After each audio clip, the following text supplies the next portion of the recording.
Let's turn to Sri Lanka. The week began with the Prime Minister's resignation and things have only gone southwards from there. The protesters want more. They want Gota to go too, their president. And their fury is burning everything in its path. Homes of lawmakers have been set on fire. The house of a cabinet minister has been set on fire. 61 vehicles have been damaged. 41 vehicles have been burned. Some of them have been thrown into water. At least 136 properties have been damaged in Sri Lanka. 9 people have died. 200 have been injured. This is the Lankan uprising, the Sri Lankan spring, an uprising against the government's disastrous economic policy. And this fire has engulfed the Rajapaksas. It is now heading towards the presidential palace, to the last Rajapaksa standing, President Gotabaya. Today, the streets of Sri Lanka look deserted. A curfew has been clamped with shoot-at-sight orders. The army has come to Gotabaya's rescue. They're manning the streets. Armoured vehicles are on patrol. Armed soldiers are at every checkpoint. They've been deployed to control the Lankan uprising, just like they were deployed to crush the LTTE, the Liberation Tigers of Tamil Eelam. Human rights watchers are worried. Authorities, including military personnel deployed in support of security forces, should exercise restraint in policing the situation and ensure that measures adopted in the context of the state of emergency comply with international human rights norms and not be used to stifle dissent or hinder peaceful protest. She's referring to the curfew in Sri Lanka, the shoot-at-sight orders that Gotabaya has issued. He once used brute force to quell the Tamil insurgents. Years later, he's using the same playbook against the protesters, the same ethnic and religious narrative. The question is, will it work?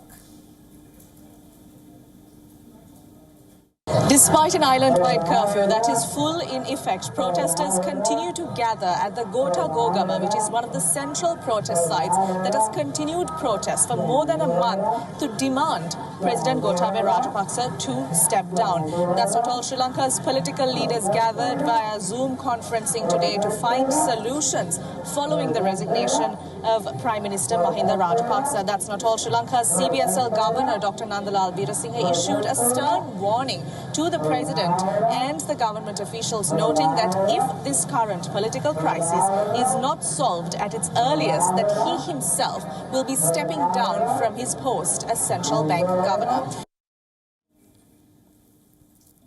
Gotabaya Rajapaksa claims that there is an attempt to push people towards quote-unquote racial and religious disharmony. But the truth is that perhaps for the first time ever, Sri Lanka is speaking as one. The country that is deeply divided on religious and ethnic grounds has come together to say Gota must go. Not too long ago, we showed you these photos of the Lankan monks protesting, of Gotabaya's vote bank turning against him. What's happening is a rare display of unity, and it is being accompanied by a massive disinformation campaign online. Sri Lankan internet is brewing with fake news and rumours. There's a rumour that Mahinda Rajapaksa and his family have fled to India.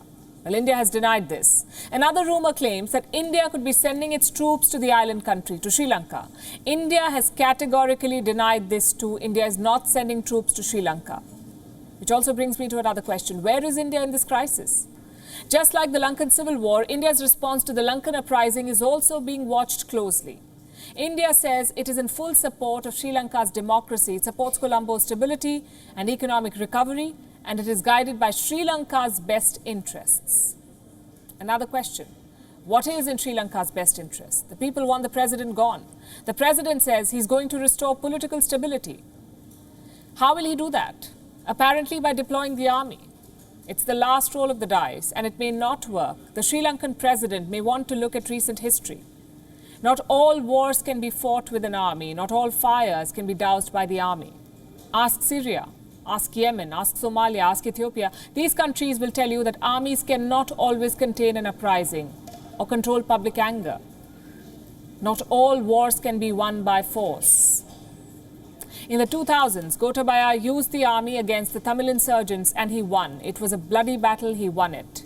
In 2022, he is losing the fight against unarmed protesters.